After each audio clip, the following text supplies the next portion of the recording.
మీరు ఈ టైంలో కూడా కొన్ని ఆరోపణలు అయితే మీరు చేసినటువంటి వ్యాఖ్యల మీద కొన్ని ఆరోపణలు కూడా వస్తున్నాయి. మీరు ఏదైతే తాడికొండ నియోజకవర్గానికి సంబంధించి సీటు అడిగినట్లు కానీ దానికి సంబంధించి కొంత గ్యాప్ వచ్చింది, దాన్ని వేరే వాళ్ళకి ఇస్తాము, శ్రవణ్ కుమార్కి ఇవ్వలేము అనే ఒక చర్చ అయితే జరిగింది. అందువల్లే శ్రవణ్ కుమార్కి బయటకు వచ్చి పెద్ద ఎత్తున ఆరోపణలు చేస్తున్నానని కూడా చెప్తున్నాను. నేను అదే సార్, నేను పలానా మీరు అడిగారా తాడికొండ? అదే నేను పలానా వ్యక్తిని అసలు నేను తాడికొండ పోటీ చేస్తారని కూడా అనుకోలే. నా మనసులో ఇప్పటికిప్పుడు అడిగితే మీరు ఎక్కడ పోటీ చేస్తారని విజయవాడ ఈస్ట్ నుంచి పోటీ చేయాలి ఉంది నా మనసులో. ఎందుకంటే తాడికొండ నా సొంత ప్లేస్ కాదు, తాడికొండలో నేను ఏ రోజు ఉండలేదు. మీరు పోరాటాలు అక్కడే చేశారు, ప్రాబబ్లీ చేసి ఉండొచ్చు. అమరావతి కోసం చేశారు, అమరావతి రైతులు ఉన్నారు కాబట్టి చేసి ఉండొచ్చు. నేను అన్ని రాష్ట్రంలో అన్ని వైపులా కాకినాడ వెళ్ళి అనంతబాబు కోసం అనంతబాబు జైల్లో పెట్టాలని కూడా చేశా. అంత మాత్రం చేత కాకినాడలో పోటీ చేయాలని కాదు, పత్తిపాడులో జడ్జిగా పనిచేసా, అక్కడికి వెళ్ళి పోటీ చేయాలని కాదు కదా. అంటే నేను తాడికొండ నుంచి పోటీ చేయాలి అని ఎవరి దగ్గరైనా ఎక్స్ప్రెస్ చేశాను, నా అభిప్రాయాన్ని చెప్పాను అని ఒక్కళ్ళ దగ్గరైనా చెప్పించండి, నేను ఖచ్చితంగా నా వర్డ్ బ్యాక్ తీసుకుంటా. అసలు నేను 200 కాన్స్టిట్యున్సీలో అభ్యర్థులకి టికెట్లు ఇవ్వాలండి, నా లక్ష్యం అది. నేను ఉద్యోగం మానేసి వచ్చిన దానికోసం, ఒక ఎమ్మెల్యే పోస్ట్ కోసం కాదు. నాకు ఎమ్మెల్యే పోస్టు, మినిస్టర్ పోస్టు పొందాలి అంటే చాలా చిన్నగా కనపడతాయండి అవి. ఒక జడ్జిగా నేను ఎంతో హోదాను చూసినోడిని. ఒక ఎమ్మెల్యే పోస్ట్ కోసం జగన్మోహన్ రెడ్డితో గొడవ పెట్టుకుంటానా? ప్రాణాలు అరిచేతులు పెట్టుకొని 4 సంవత్సరాలు 9 నెలలు తిరుగుతానా? ఏ క్షణం ఏమైతే తెలియకుండా బిక్కుమంటూ బతకటానికి ఒక ఎమ్మెల్యే సీట్ కోసమా? ఎప్పుడో రిజైన్ చేసేసి మెజిస్ట్రేట్ పోస్ట్కి చక్కగా తెలుగుదేశం పార్టీలో జాయిన్ అయ్యి కండవా వేసుకొని రోజు మీడియాలో మాట్లాడుకుంటే ఖచ్చితంగా ఎమ్మెల్యే సీటు, ఎమ్మెల్సీ సీటు వస్తుంది. దానికోసం 20 కోట్లు ఖర్చు పెట్టుకొని రూపాయి పోగేసి ఫైట్ చేయాలా? దానికోసం జగన్మోహన్ రెడ్డితో మీడియాలో పొద్దున సాయంత్రం మధ్యాహ్నం ప్రభుత్వ వ్యతిరేక కార్యక్రమాల కోసం దీక్షలు, ధర్నాలు, రాస్తారోకోలు చేయాలా? దానికోసం ఇంత పెద్ద రాజకీయ పార్టీ పెట్టి ఇంత పెద్ద వ్యవస్థను సృష్టించి ఈరోజు ప్రభుత్వానికి ముచ్చెమటలు పోయించే ఒక యాజిటేషన్ చేసేటువంటి ఒక వ్యక్తిగా నిలబడాలా? ఇంత పోరాటం ఒక ఎమ్మెల్యే టికెట్ కోసమా? ఓకే అమరావతికి సంబంధించి కానీ, అమరావతి తాడికొండకు సంబంధించి కానీ మీరు కొన్ని వ్యాఖ్యలు అయితే ఇప్పుడు పెద్ద ఎత్తున సంచలనంగా మారింది రాష్ట్రంలో. సార్ లోకేష్ని కానీ లేకపోతే ఉండవల్లి శ్రీదేవిని కానీ మీరు పెద్ద ఎత్తున మాటలు అన్నట్టు విమర్శించినట్టుగా కూడా వస్తున్న పరిస్థితుల్లో ఏం చెప్తారు? ఎందుకని అంటే మీకు ఆ ఉద్దేశం అక్కడ నిలబడాలని ఉద్దేశం లేకపోతే వీళ్ళిద్దరిని ఎందుకు టార్గెట్ చేస్తారని కూడా చెప్తున్నారు. నో నేను టార్గెట్ ఏదో నేను మళ్ళీ చెప్తున్నాను సార్. అసలు తాడికొండ టికెట్ తెలుగుదేశం పార్టీ నాకు ఇచ్చిన I'm the first person to reject their proposal. నేను మీడియా ద్వారా చెప్తున్నా, ఇది వినమనండి వాళ్ళని. వాళ్ళు ఎవరండి నాకు టికెట్ ఇవ్వడానికి? నేను 200 మందికి టికెట్లు ఇచ్చే వ్యక్తిని. రేపొద్దున తాడికొండలో నా చేతుల మీదుగా నా పార్టీ అభ్యర్థికి బీఫామ్ ఇస్తాను. నేను 5,000 ఓట్లు తీసుకొచ్చుకుంటా, ఏదో ఒక పార్టీని ఓడిస్తా. నా టార్గెట్ అది. రాష్ట్ర వ్యాప్తంగా 200 మంది ఎమ్మెల్యే, 175 మంది ఎమ్మెల్యేలు పెట్టి, 25 ఎంపీలను పెట్టి, 50 మంది ఎమ్మెల్యేలు ఓడించాలని రంగంలోకి దిగుతున్నా, గెలవడానికి కాదు. కాంచీరామ్ పాలసీ, ఓడించు గెలువు. రేపు ఓడిస్తున్నా, 50 మంది ఎమ్మెల్యేలను ఓడిస్తున్నా. ఎవరిని ఓడిస్తాననేది అనవసరం. ఆ తెలుగుదేశం ఎమ్మెల్యేలను ఓడిస్తానా, వైసీపీ ఎమ్మెల్యేలను ఓడిస్తానా, జనసేన ఎమ్మెల్యేలను ఓడిస్తానా? రాజ్యాధికారం సాధించడం కోసం తొలిమెట్టుగా 50 మంది ఎమ్మెల్యేలను ఓడించడానికి దిగుతున్న నాకు ప్రతి సందర్భంలో తాడికొండతో ముడిపెడతారు. సరే, మీ ఉద్దేశం వేరే ఉండొచ్చు, కానీ లోకేష్ని కానీ శ్రీదేవిని కానీ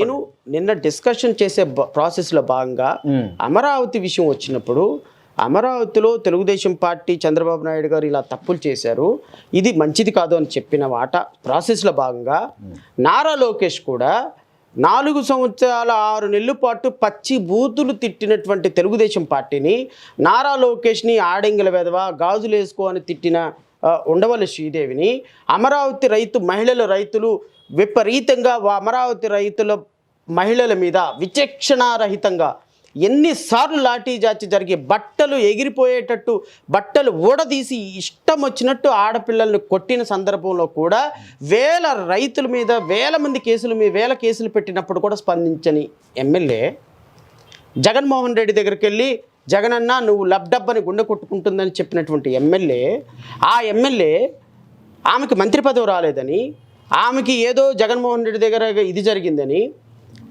4 సంవత్సరాల 6 నెలల తర్వాత ఇవన్నీ మర్చిపోయి మీరు గొప్ప నారా లోకేష్ గారు, ఆహా చంద్రబాబు నాయుడు గారు అంటే యువగళం పాదయాత్రలో ఆమె పక్కన కూర్చోబెట్టుకుని ఆ రైతుల దగ్గర ఒక పెద్ద ఇంటర్వ్యూ చేశారే, దీన్ని ఏమంటాం సార్? మీరు అక్కడ అప్పటి వరకు కార్యకర్తలుగా పనిచేసిన తెలుగుదేశం పార్టీ, నాకెందుకండి, I'm least bothered about that. నేను అడుగుతుంది ఒక రాజకీయవేత్తగా మీకున్న మొరాలిటీ ఏంటి అంటున్నా.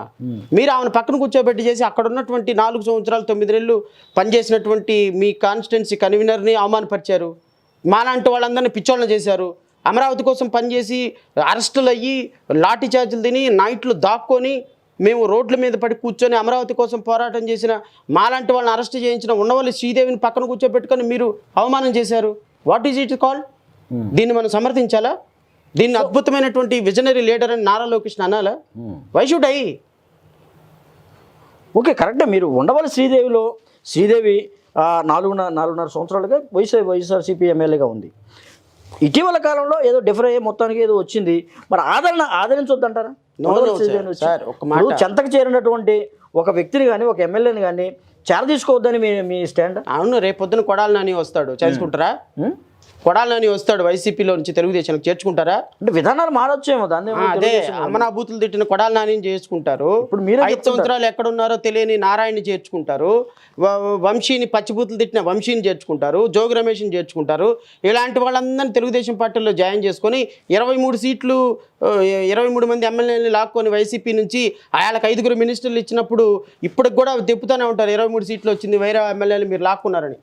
పాలిటిక్స్లో ఫెయిర్ ప్లే ఉండాలి సార్. కరెక్టే, మీరు అన్న ఫెయిర్ ప్లే అంటారు. మీరే అంటుంటారు, రాజకీయవేత్తగా మీరు అంటుంటారు రాజకీయాల్లో శాశ్వత మిత్రులు ఉండరు, శాశ్వత శత్రువులు ఉండరు చెప్తూ ఉంటారు. కాదనటంలా అందులో భాగంగా అయ్యి ఉండొచ్చు. అలాగని తెలుగుదేశం పార్టీని కూడా మోసం చేయలేదు వాళ్ళు. రాష్ట్ర ప్రజలను మోసం చేశారు. రాష్ట్ర ప్రజలని ఉండవల్లి శ్రీదేవి తెలుగుదేశం పార్టీలో చారండి, that is a different issue. వాళ్ళ కర్మ వాళ్ళు అనుభవిస్తారు. ఆమె అక్కడ అమరావతి ప్రజలకి 4.5 సంవత్సరాలు మోసం చేయలేదా? ఓకే, భూములు ఆమె నమ్మిస్తే ఆమె వాళ్ళకి అన్యాయం చేయలేదా? 3 రాజధానులను పెడితే అమరావతి ప్రజలకు ఆమె ఏం సమాధానం చెప్తుంది? తాడికొండ ప్రజలకు ఏం సమాధానం చెప్తుంది? దాన్ని అడగొద్దా మనం? తెలుగుదేశం పార్టీ సొత్తా? తెలుగుదేశం పార్టీ అయితే ఆమెను ఎలా ఆదరిస్తారు? ప్రజలతో ఓట్లతోటి గెలిచినటువంటి ఆ ప్రజల మీద కేసులు పెట్టించిన ఉండవల్లి శ్రీదేవిని మీరు మీ పార్టీలోకి తీసుకుని ఏం సిగ్నల్ ఇవ్వదలుచుకున్నారు? కరెక్ట్ శ్రావణ్ గారు, ఆ రోజులు జరిగినటువంటి బహిరంగ సభలు కూడా మనమంతా వీక్షించాం. ఎక్కడ కూడా మరి ఎవరు ఒక రైతు మహిళ కానీ రైతులు కానీ అమరావతి ఉద్యమకారులు కానీ ఎవరు కూడా ప్రశ్నించలేదు. మరి వెళ్ళి చూడండి, పచ్చి బూతులు తిడుతున్నారు. ఆ రోజున బహిరంగ సభలో బహిరంగ సభలో తిట్టకపోవచ్చు, ఇప్పుడు వెళ్ళి ఏనండి. అంటే ఎవరు తిడుతున్నారు? లోకేష్ని తిడుతున్నారా? అందరిని తిడుతున్నారు. చంద్రబాబు నాయుడు గారిని తిడుతున్నారు, లోకేష్ని తిడుతున్నారు, శ్రీదేవిని తిడుతున్నారు. సీజర్ ఇది వాళ్ళ అంతర్గతమైన విషయం. మీరు ఓకే, అంతర్గత విషయం కాదు అది. రేపొద్దున అధికారంలోకి రావాలనుకున్నటువంటి పార్టీ కొంత మొరాలిటీ ఉండాలి. ఓకే, ప్రజలకి కొంత ట్రూత్ఫుల్నెస్ కనిపించాలి. అరే మీకు అన్యాయం చేసిన వాళ్ళందరినీ దగ్గర పెట్టుకొని మీకోసం పోరాటం చేసినటువంటి మీ కార్యకర్తలను దూరం చేస్తుంటే రేపొద్దున ఇది జగన్మోహన్ రెడ్డికి అడ్వాంటేజ్ అయితే, అక్కడ జగన్మోహన్ రెడ్డి మళ్ళీ రేపొద్దున గెలిచి రాష్ట్రంలో మళ్ళీ ముఖ్యమంత్రి అయితే రాష్ట్ర భవిష్యత్తు ఏమవుతుందండి? ఆలోచించరా మీరు? మీ ఇష్టం వచ్చినట్టు కళ్ళు మూసుకొని గేమ్ ఆడేస్తుంటే మేము పిచ్చోళ్ళమా? 4 సంవత్సరాలు 9 నెలల పాటు మేము మా మీద జరిగిన దాడుల్ని, కష్టాలని, కన్నీళ్ళని అన్ని ప్రభుత్వానికి వ్యతిరేకత పెంచి మీకు బంగారు పళ్ళంలో తీసుకొచ్చి పెట్టిస్తే మీరు అధికారం అనుభవించేస్తే రేపొద్దున మీకు అధికారం రాకుండా మళ్ళీ జగన్మోహన్ రెడ్డి వస్తే మీ అనాలోచిత నిర్ణయాల వల్ల మా ప్రజలు మళ్ళీ నష్టపోరా? ప్రజల్ని ఎడ్యుకేట్ చేయొద్దా? మీరు చేసే పనులు ఎడ్యుకేట్ చేయొద్దా? అట్లీస్ట్ ఈ రాష్ట్రంలో మళ్ళీ జగన్మోహన్ రెడ్డి రావడానికి ఫౌండేషన్ ఇస్తున్నా మీరు తప్పులు చేస్తున్నారని ప్రశ్నించొద్దా? ఓకే, ఏం చెప్తారు? ఇప్పుడు కొన్ని ఆరోపణలు అయితే ఉన్నాయి. జడ శ్రావణ్ కుమార్ గారు వైసీపీకి దగ్గర అవుతున్నారు, వైసీపీకి అమ్ముడుపోయారు, వైసీపీ ప్యాకేజ్ తీసుకున్నారని పెద్ద ఎత్తున ట్రోల్స్ అయితే జరుగుతున్నాయి. పెద్ద ఎత్తున అయితే మీ మీద ఆరోపణలు అయితే ఉన్నాయి. దీన్ని ఎలా చూస్తారు? 5 నెలలు నేను వైసీపీకి వ్యతిరేకంగా పోరాటం చేసినప్పుడు నాకు ఎంత డబ్బులు ఇచ్చారో తెలుగుదేశం పార్టీ చెప్తే ఇప్పుడు ఈ వైసీపీ ఎంత ఇచ్చిందో దీన్ని చెప్తా, దానికి సమాధానం. ఇవన్నీ అర్థం లేని ఆరోపణలు అండి. అంటే దగ్గరగా వైసీపీకి దగ్గరగా వెళ్తున్నారు, ఎన్నికలు సమీపిస్తున్న తరుణంలో. అదే కోటేశ్వరరావు గారు, ఇప్పుడు అది చాలా దురదృష్టకరమైనటువంటి పరిణామం ఏంటంటే ప్రభుత్వానికి వ్యతిరేకంగా మాట్లాడిన ప్రతి ఒక్కడు ప్రతిపక్షం, ప్రతిపక్షానికి వ్యతిరేకంగా మాట్లాడిన ప్రతి ఒక్కడు పాలకపక్షం, either YCP or TDP. Alternative ఎందుకు ఆలోచించరు అంటున్నా నేను. ఈ ఇద్దరు పార్టీలను విమర్శించే హక్కు ఇంకొక పార్టీకి లేదా? ఈ ఇద్దరు విధానాలు నచ్చక ప్రజలు ఆల్టర్నేటివ్గా ఆలోచించే విధానం లేదా? జగన్మోహన్ రెడ్డి తంతేనేమో చంద్రబాబు నాయుడు, చంద్రబాబు నాయుడు తంతే జగన్మోహన్ రెడ్డి. వీళ్ళిద్దరు తంతే మిగతా వాడు ఎవడు ముఖ్యమంత్రి? కానీ ఇప్పటి వరకు